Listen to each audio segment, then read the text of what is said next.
할렐루야. 하나님께나 또 주변 사람들에게 특히 교회 각 지체 간에 칭찬받는 성도가 되면 얼마나 좋을까요? 참 그분이 교회에서 이렇게 만나고 얼굴을 보면 괜히 이렇게 위로가 되고 힘이 솟고 정말 주님께 가까이 나아가게 되는 그런 사람들이 여러분들에게도 아마 교회 내에 이렇게 있으리라고 생각이 듭니다.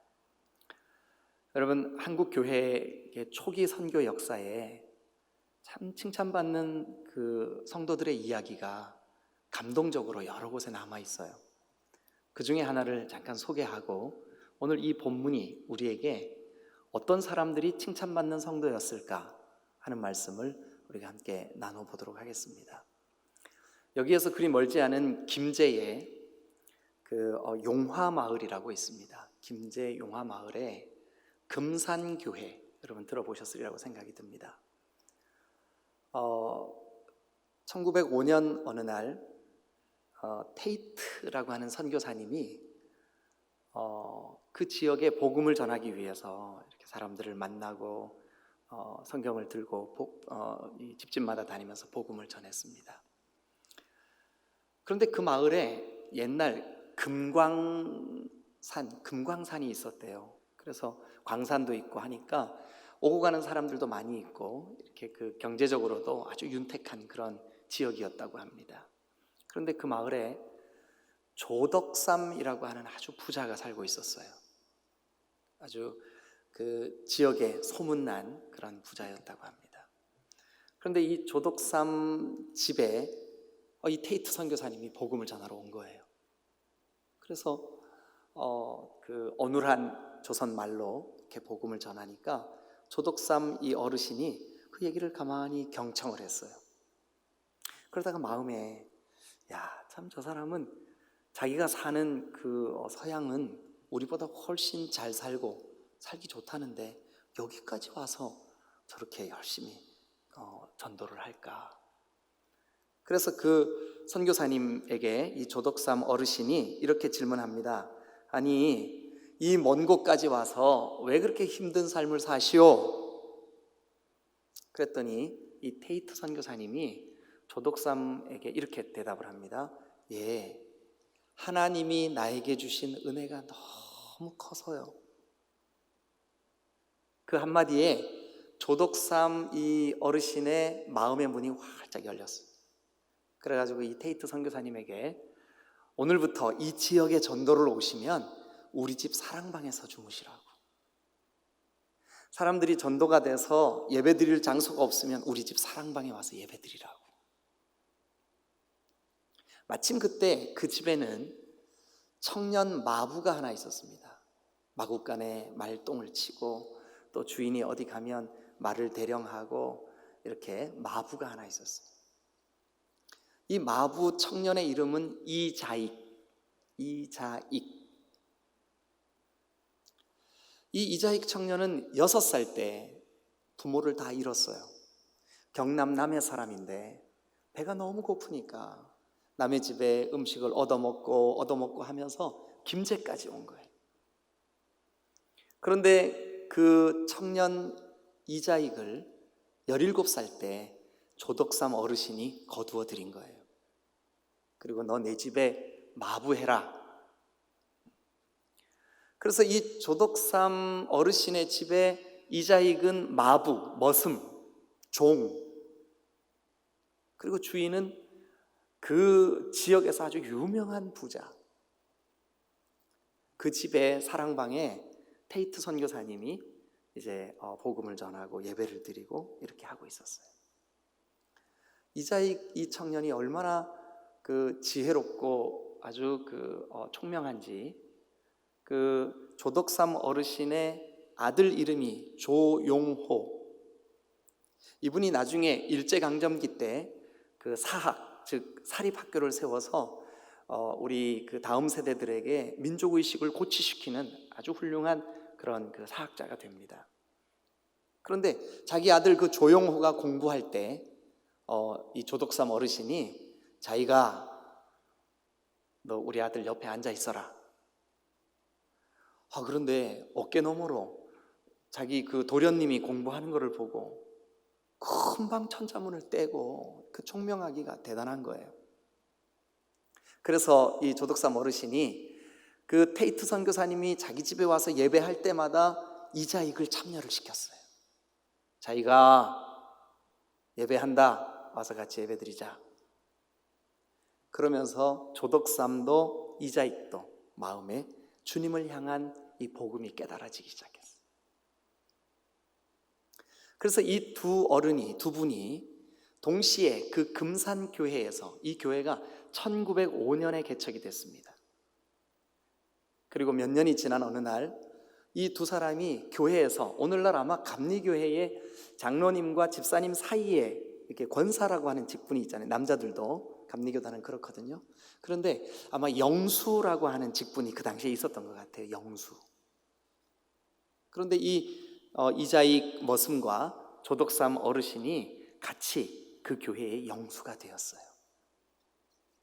테이트 선교사님이 복음을 전하러 여러 곳에 다니다 보니까 종종 교회로 못 돌아올 때가 있었어요. 내가 교회를 비울 때 우리 교회에 설교자를 좀 세워야 되는데 그러려면 장로가 좀 필요하겠다. 그래서 이 두 사람의 영수를 장로 후보로 교회 앞에 추천을 하고 투표를 하기로 했어요. 온 성도들이 그 예배당에 모여서 장로를 뽑는 투표를 했습니다. 교인들이 기도하고 준비하고, 그런데 안타깝게도 장로로 투표하는 날 주인이고 양반이고 자기 집을 내어줘서 예배당을 삼은 이 조덕삼 어르신은 그만 그 투표에 떨어지고 말았어요. 이자익 그 머슴이 그 장로 투표에서 장로로 선출이 되었어요.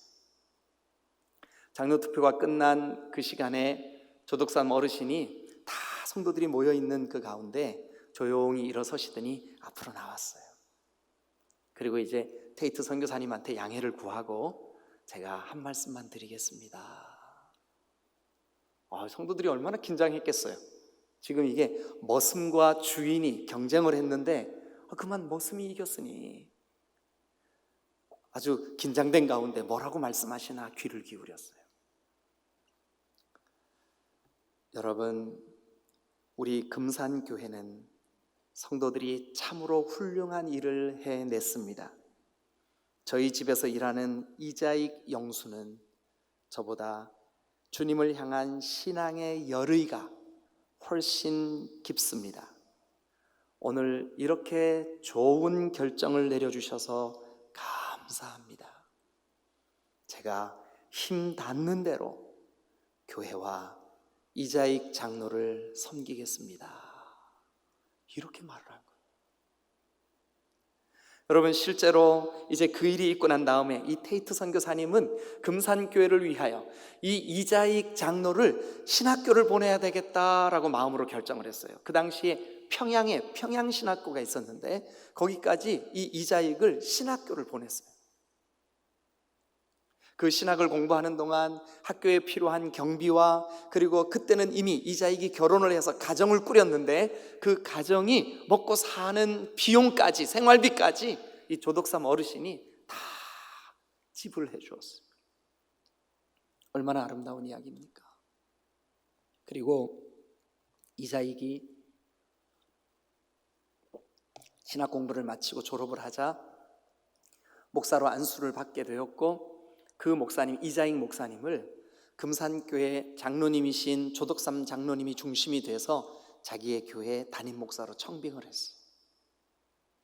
금산교회 2대 담임 목사가 된 이자익 목사님. 여러분, 이 이자익 목사가 설교를 하는 시간에는 조덕삼 장로는 가장 앞자리에서 가장 단정하고 가장 바른 자세로 하나님의 말씀을 경청하고 아멘, 아멘. 목회자로 와 있었던 이자익도 자기에게 그렇게 정말 주님의 교회를 사랑하고 주님을 사랑하는 마음으로 자기를 선대해 준 자기의 주인 조덕삼에 대해서 예를 갖추고 정성을 다해 그 장로님을 존중했어요. 여러분, 그냥 이 스토리가 이렇게 진행됐다는 것 자체로 감동이 되지 않습니까? 머슴이 자기보다 더 세워지고 자기보다 더 앞서가고 하는 일에 대해서 시기하거나 질투하거나 하지 않고 기쁨으로 주님의 교회, 주님의 몸이신 이 거룩한 하나님의 교회가 세워지는 일에 즐거워하고 기뻐했던 조덕삼.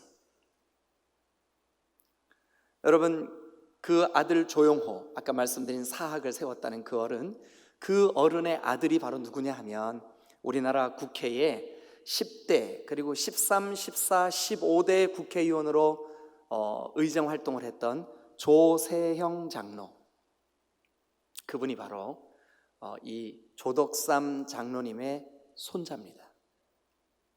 그 집안을 하나님이 복을 주시고 풍성한 은혜를 주셨습니다.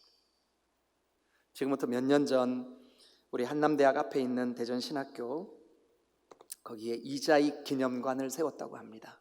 현판식을 하는 예배를 드리는 날, 그 행사에 조덕삼 장로의 손자인 조세형 장로님이 초대가 되었어요. 근데 그 자리에 또 누가 와 있었냐 하면 대전 제1장로교회의 장로님이시고 또 고분자 학회 박사님이신 이규환 장로님, 이분이 바로 누구냐? 이자익 목사님의 손자예요. 현판식 예배가 마치고 초대된 그 손님들 가운데 이규환 장로님이 자리에서 조용히 일어나더니 조세형 장로님 앞에 갔습니다. 그리고 90도로 굽혀 인사를 하는 거예요. 그러면서 이렇게 말했습니다. 우리 할아버지가 주인을 잘 만났습니다. 장로님의 할아버지이신 조덕삼 장로님이 아니면 어찌 우리 집안이 오늘이 있을 수 있겠습니까? 참 신앙적으로 인품이 아주 고고했던 이 조세형 장로님이 그런 이규환 장로님의 인사에 아닙니다, 장로님의 할아버님이신 이자익 목사님이야말로 한국 기독교에 없어서는 안 될 예수교 장로회에 1924년 처음으로 13대 총회장을 지내셨고, 그리고 일제강점기였던 33대와 34대 예수교 장로회 총회장을 지내시는 그런 어른, 한국 교회를 대표할 만한 그런 어른이 되었어요. 여러분, 한국 교회가 자랑할 만한 칭찬받은 성도들, 칭찬받을 만한 사연들은 이 이야기 말고도 얼마든지 있을 수 있어요. 그런데 여러분, 오늘 우리의 마음속에 하나님, 우리 디딤돌교회 성도들이 칭찬받는 성도 되었으면 좋겠습니다. 하나님, 우리 교회가 이웃과 이 대전시와 그리고 이 시대에 칭찬받는 성도 되었으면 참 좋겠습니다.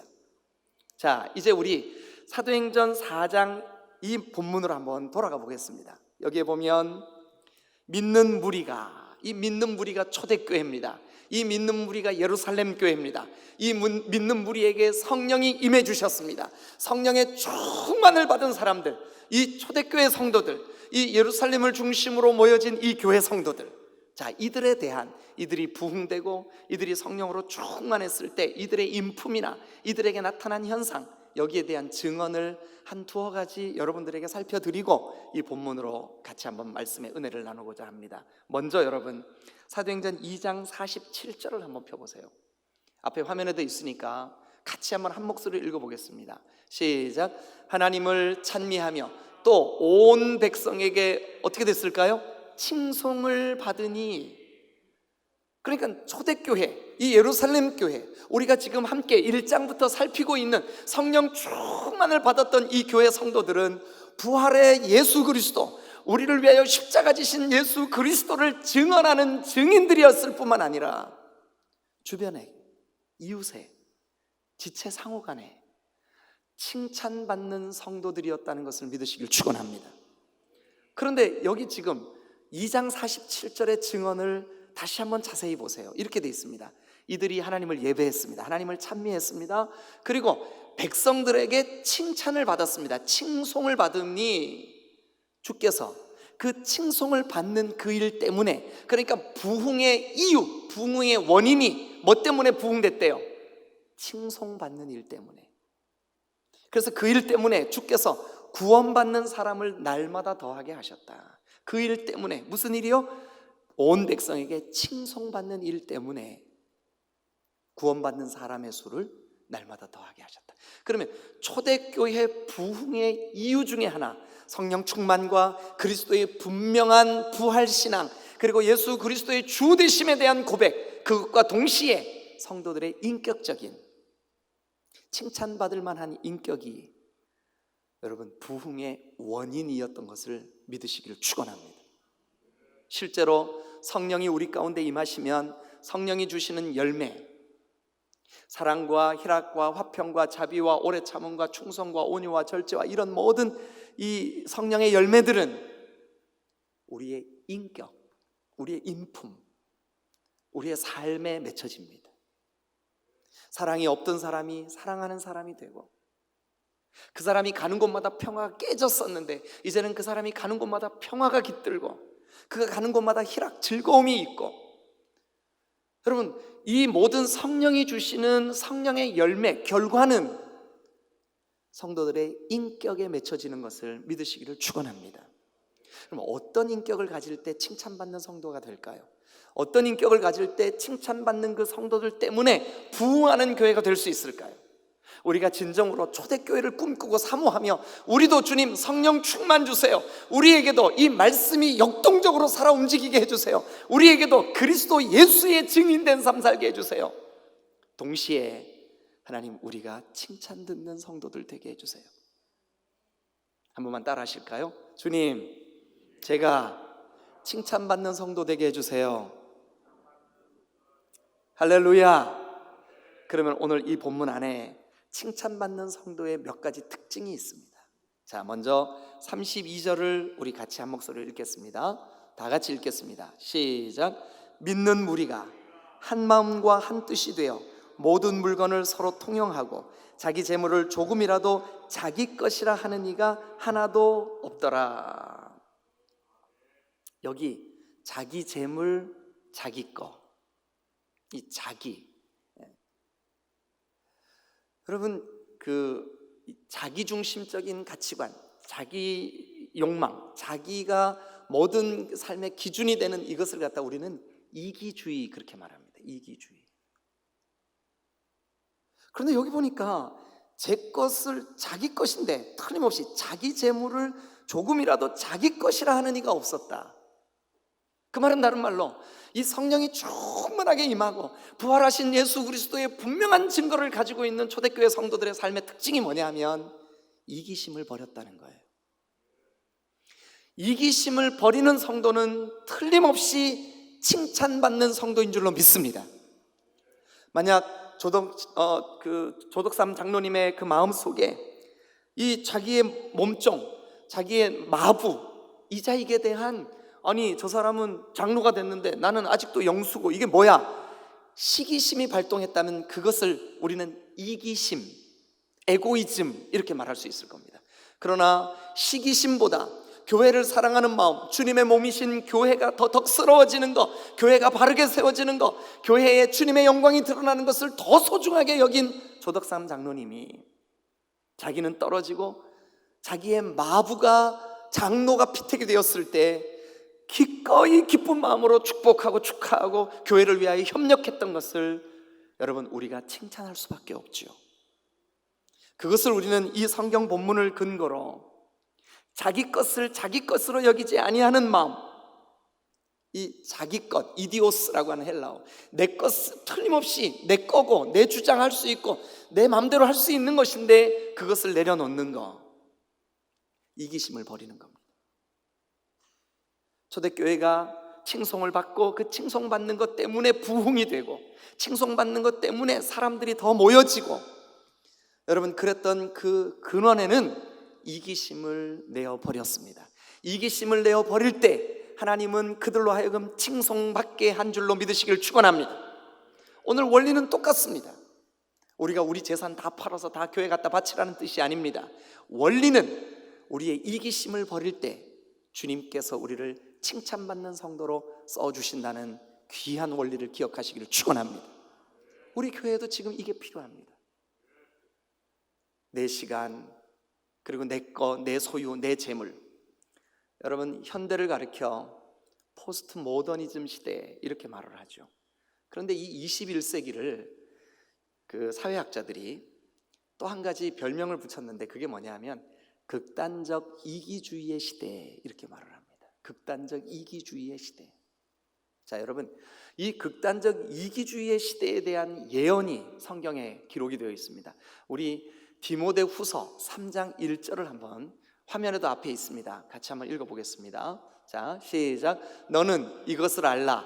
말세에 고통하는 때가 이르게 될 거다. 말세에 고통하는 때가 이르게 될 거다. 근데 그 고통의 원인이 어디서부터 시작되냐 하면 2절 봅니다. 여기에 보니까 사람들이 뭐를 사랑해요? 자기를 사랑해. 이 자기 사랑, 에고이즘, 이거를 뭐라 그러냐면 이기주의라고 합니다. 자기를 극단적으로 사랑해. 자기 마음에 안 들면 안 하는 거예요. 아닌 거예요. 틀린 거예요. 이거는 여러분 주님의 몸이신 거룩한 교회를 세우는 일에 아주 큰 방해 요소입니다. 그 금산교회의 조덕삼 장로님과 또 이자익 목사님의 이 관계 속에서 우리가 배워야 할 것이 있다면 자기보다 교회가 우선이 되고 자기 사랑하는 마음보다 교회 사랑하는 마음이 우선이 될 때 자기의 이기심이 내려놓아질 줄로 믿습니다. 그런데 여러분, 우리가 이 디모데후서 말씀을 조금만 더 읽어보면 좋겠습니다. 사람들이 자기를 사랑하며 돈을 사랑하며 자랑하며 교만하며 비방하며, 그 다음 말씀을 같이 읽겠습니다. 시작. 부모를 거역하며 감사하지 아니하며 거룩하지 아니하며 무정하며 원통함을 풀지 아니하며 모함하며 절제하지 못하며 싸나우며 선한 것을 좋아하지 아니하며 배신하며 조급하며 자만하며 쾌락사락하기를 하나님 사랑하는 것보다 더하며, 다 같이 크게, 경건의 모양은 있으나 경건의 능력은 부인하니 이 같은 자들에게서 너 돌아서라. 여러분, 우리에게서 성령이 충만하고 우리의 신앙 인격이 성숙되고 성령의 열매를 맺는 증거 중에 하나는 이기심을 버리고 주님의 몸이신 교회와 지체를 사랑하는 마음을 품는 것이 성령의 열매인 줄로 믿습니다. 그렇습니다. 여러분, 칭찬받는 성도가 되기 위하여 자기 것을 자기 것으로 여기지 아니하는, 여러분, 자기 권리 포기, 이것이 바로 이기심을 버리는 성도, 이기심을 버리는 성도야말로 칭찬받는 성도가 될 줄로 믿습니다. 두 번째, 우리 그 다음 말씀을 계속해서 한번 읽어보죠. 33절입니다. 사도들이 큰 권능으로 주 예수의 부활을 증언하니, 무리가 큰 은혜를 받아 주 예수 그리스도의 부활을 증언하니, 초대교회 성도들은 신앙의 방향이 너무나 분명했습니다. 예수 그리스도의 십자가, 예수 그리스도의 부활, 예수 그리스도의 재림, 이 세 가지 복음의 영역들이 그들 속에 선명했습니다. 거기에 증인들이었습니다. 그런데 그 복음에 대한 증인된 삶을 살았을 때 성령이 그들 가운데 더 풍성하게 임하여 주셨고, 그 다음 말씀을 한번 보죠. 34절 다 같이 시작. 그 중에 가난한 사람이 없으니 이는 밭과 집 있는 자는 팔아 그 판 것의 값을 가져다가 사도들의 발 앞에 두매 그들이 각 사람의 필요를 따라 나누어 줌이라. 사랑하는 여러분, 각 사람의 필요를 따라 내 것을 기쁨으로 헌신할 줄 아는 사람. 그렇습니다. 여러분, 헌신할 줄 아는 성도는 칭찬받는 성도입니다. 이것은 우리가 가지고 있는 집도 팔고 밭도 팔고 그러라는 뜻이 아닙니다. 지금 우리가 신앙하는 이 시대에 집 팔고 밥 팔고 그렇게 하나님께 내어드리라는 뜻이 아니라, 여러분, 헌신을 요구하는 겁니다.